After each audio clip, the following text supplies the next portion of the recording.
আলহামদুলিল্লাহ, অবশেষে পাকা হওয়ার প্রায় শেষ পর্যায়ে আমাদের স্বপ্নের রাস্তা ৮ নং ওয়ার্ড উত্তর চরভাঙ্গা গ্রামের সেই রাস্তাটি।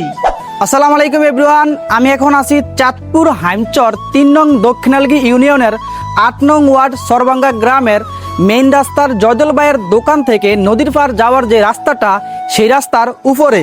এই রাস্তাটি দীর্ঘদিন অবহেলিত এবং লাঞ্ছিত থাকার পর অবশেষে রাস্তাটির কাজ প্রায় শেষের পথে। চলুন এই রাস্তাটির সম্পর্কে আপনাদের কিছু ধারণা দেই। এই রাস্তাটি ৮ নং ওয়ার্ড চরভাঙ্গা গ্রামের মানুষের জন্য অত্যন্ত গুরুত্বপূর্ণ, কারণ রাস্তার দুই পাশে রয়েছে অসংখ্য বাড়িঘর এবং দোকানপাট। রাস্তাটিকে কেন্দ্র করে রয়েছে অসংখ্য মানুষ ও যানবাহনের চলাচল। কিন্তু দুর্ভাগ্যজনকভাবে রাস্তাটি দীর্ঘ বছর ছিল কাঁচা এবং অবহেলিত। এর ফলে এলাকাবাসীকে পড়তে হতো নানা ভোগান্তিতে। রাস্তাটি ধুলোবালিতে ঢাকা থাকতো এবং সামান্য বৃষ্টি হলেই রাস্তাটি কাদাময় হয়ে যেত, যা ছিল সবার জন্য ভীষণ কষ্টকর। এক